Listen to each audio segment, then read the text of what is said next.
Chapter 8.5, use properties of trapezoids and kites.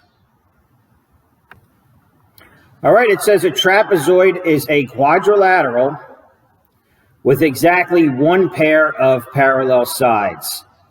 The parallel sides are the bases. And the trapezoid has two pairs of base angles, and the non-parallel sides are the legs. All right, let's check out the diagram. So we're looking at a quadrilateral with one pair of parallel sides, and those are called bases. Okay, notice the little red triangles here indicating that the top and bottom sides are parallel, and those are called the bases. The sides that are not parallel are called legs.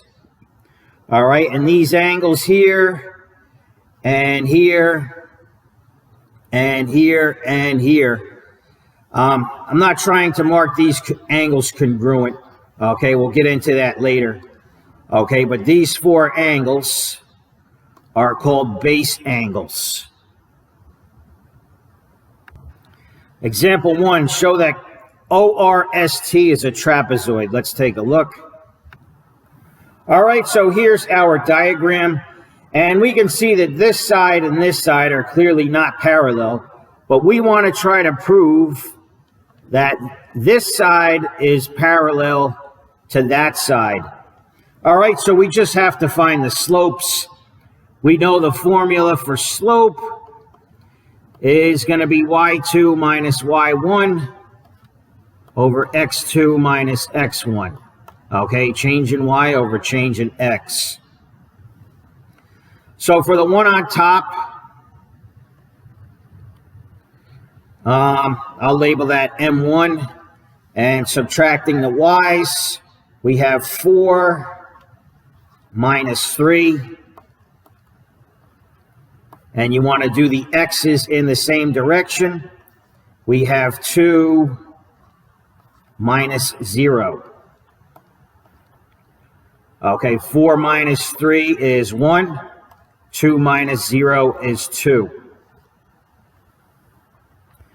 Now let's do the other one, the other line segment. Subtracting the y's, we have 2 minus 0. And you want to go the same direction for the x's. We have 4 minus 0. 2 minus 0 is 2. 4 minus 0 is 4. Okay, these are both even numbers. 2 divided by 2 is 1. 4 divided by 2 is 2. So since it has the same slope, that proves that the lines are parallel, and that proves that it is a trapezoid.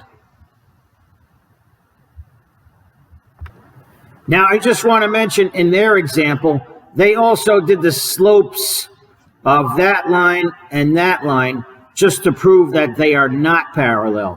Okay, we can clearly see they're not parallel, but technically speaking, we should prove the other line segments are not parallel. And the reason for that is because the definition of a trapezoid is that it has exactly one pair of parallel sides. Okay, not both pairs. Okay, let's look at number 2 here. In example 1, which of the interior angles of quadrilateral ORST are supplementary? Okay, remember supplementary, that is 2 angles that add to 180. So let's check out the diagram. Okay, so in this example, we proved that this side is parallel to that side. So please tell me which angles are supplementary. Okay, what you want to look for is same side or consecutive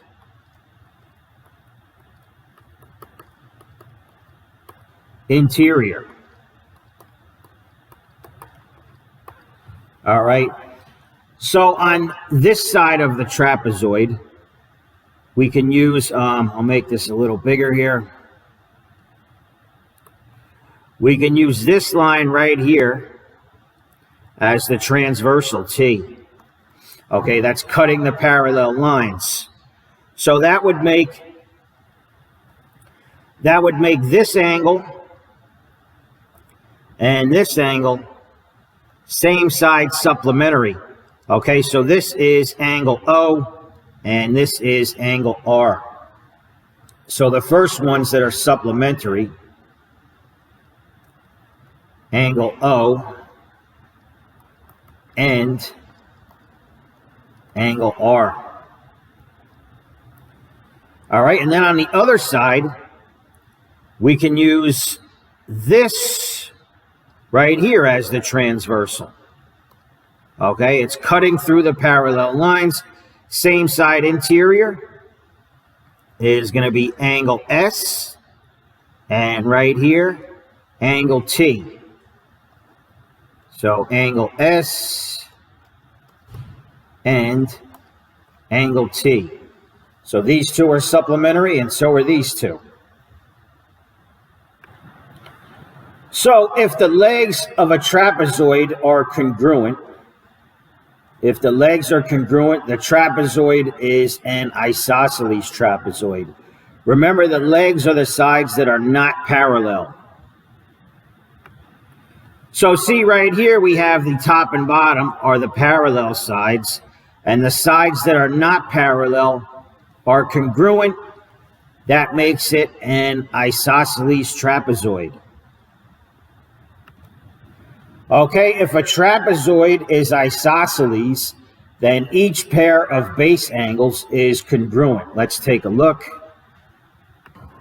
So right here, we see the top and bottom are parallel. Okay, and the left and right are the sides that are not parallel. Those are congruent. As a result, if you look at these two base angles, B is congruent to C, and if you look at the bottom two base angles, angle D and angle A are congruent. So that's for the isosceles trapezoid.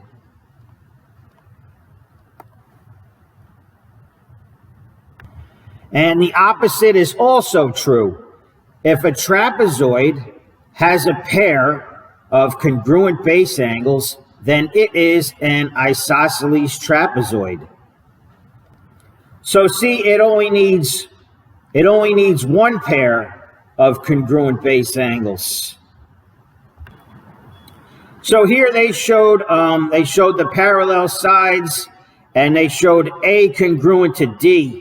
Okay, but it could also be B congruent to C. Okay, so if A is congruent to D or B is congruent to B is congruent to C, then it is isosceles. Okay, so either one of these can be true, and that proves it's isosceles. A trapezoid is isosceles if and only if its diagonals are congruent. So in this case, this diagonal AC has to match this diagonal BD in order for it to be isosceles. Example 2, the stone above the arch in the diagram is an isosceles trapezoid. Find the measure of angle K, M, and J. All right, here is an isosceles trapezoid. We see the parallel sides here, and we see these tick marks that mark the sides congruent. Okay, so the base angles are going to be congruent. So this one here matches this one here. All right, so this right here is going to be 85. And this one here, angle J, matches this one here, angle M. Well, how do we find angle M and J? We know that same side are supplementary. Okay, that means they add to 180. So in order to find angle M, we just subtract this from 180. All right, so the measure of angle M is going to equal 180 minus 85. And that is 105. No, it's not. That's not 105. That's going to be 95. All right, so angle M is 95, and angle J is 95. All right, measure of angle M equals the measure of angle J, and we said that's 95. And K and L, measure of angle K equals the measure of angle L, and that's 85. All right, make sure they add to 180. Okay, mid-segments, recall that a mid-segment of a triangle is a segment that connects the midpoints of two sides of the triangle. The mid-segment of a trapezoid is the segment that connects the midpoints of its legs. All right, remember the legs are the sides that are not parallel. So we can see here the top and the bottom are parallel. The sides that are not parallel are the legs, and the mid-segment goes from that midpoint to that midpoint. How do we know that these are midpoints? Well, we can see these segments that surround that point are congruent, and also on the other side as well. So that's how we know those are the midpoints. All right, the mid-segment of a trapezoid is parallel to each base, and its length is 1/2 the sum of the lengths of the bases. Okay, an easier way to say that is that it is the average of the bases. Okay, that's how I like to remember it. So the mid-segment is going to be the average of the bases. All right, remember that the parallel sides are the bases, and the mid-segment is also parallel to the bases. Now, if you want to know the length of MN, you just take the average of the bases. How do you find the average of two numbers? You add and divide by 2. So the top is AB, plus the bottom, which is DC, and you take the average, divide by 2. So that is the mid-segment for the trapezoid. Example 3 in the diagram, MN is the mid-segment of trapezoid PQRS. Find MN. All right, see if you can do this one, please. See if you can find MN. Right here, it's just the average of the bases. All right, so MN is going to be PQ plus SR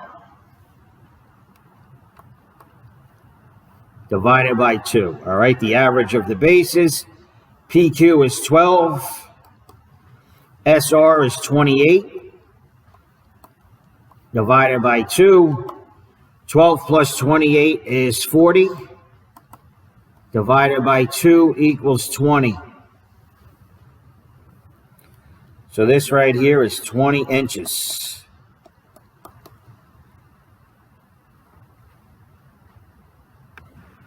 Okay, it says in exercise 3 and 4, use a diagram. If EG equals FH is the trapezoid isosceles. Let's take a look. Okay, it says if EG equals FH, that means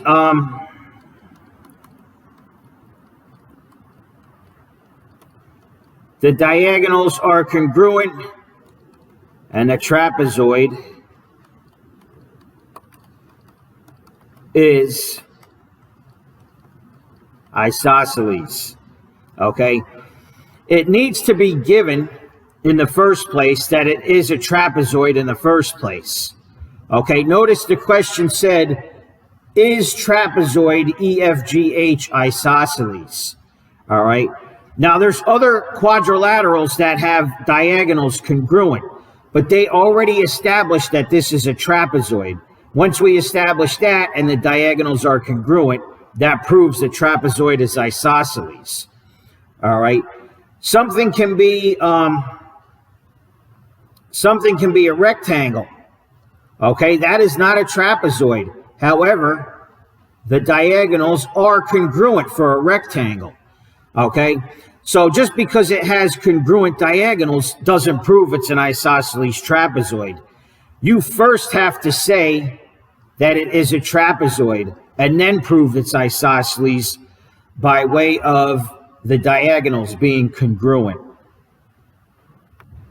Now, just real quick, notice this says, if a trapezoid has congruent diagonals, it is an isosceles trapezoid. Okay? So you first have to establish it's a trapezoid. All right, if measure of angle HEF is 70 and FGH is 110, is the trapezoid isosceles. Let's take a look. All right, so it was given HEF is 70. So HEF is this angle right here. That's going to be 70. And FGH is this angle right here. And that's going to be 110.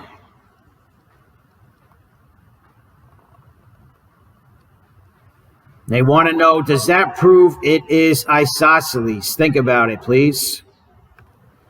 Well, let's see. We have parallel lines here. And we know that same side are supplementary.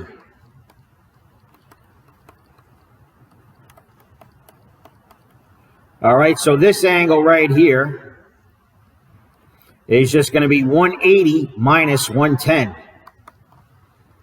All right, that's going to be 180 minus 110. So this one here is going to be 70.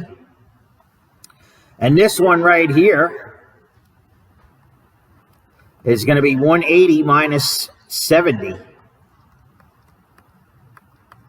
And that makes it 110. So as you can see, the base angles are congruent. Okay, and you really only need to prove one pair of base angles congruent. So the answer is yes. It is an isosceles trapezoid. All right. Because same side are supplementary. So you can just find either one of these angles and that would prove the base angles are congruent. Remember the theorem, if a trapezoid has a pair, so really they're saying only one pair of congruent base angles, then it is isosceles. Okay, in trapezoid JKLM, J and M are right angles, and JK is 9. The length of the midsegment, NP, is 12. Sketch trapezoid JKLM and its midsegment, find ML. All right, let's see. JKLM, I'm going to start here. JKLM.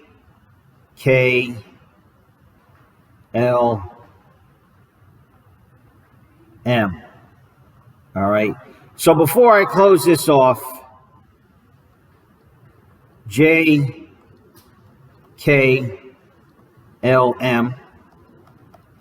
it says J and M are right angles.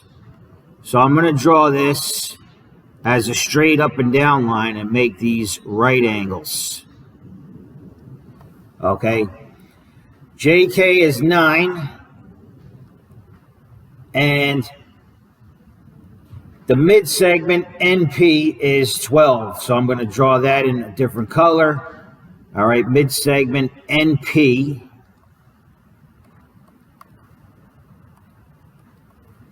Draw that in. That's going to be 12. Now, since this is a mid-segment, this matches that. And this right here matches this one right here. All right, and they want us to find ML. Okay, let's see. They want us to find ML. I'll just call it X. All right. I'll give you a hint for the mid-segment formula. NP, the mid-segment, is going to be the average of JK and ML. So the average is going to be JK plus ML divided by 2. All right. Multiply both sides by 2 and then plug in these numbers and solve for ML, please. All right, you can plug in the numbers first, but since we're dividing by 2, the opposite of dividing by 2 is multiplying by 2. So I'm going to multiply both sides by 2, and over here 2 divided by 2 cancels. And now I can put in the numbers. Okay, 2 times NP, we can see NP is 12, so that's going to be 2 times 12 equals JK, which is 9, plus ML, which is X. Okay, 2 times 12 is 24,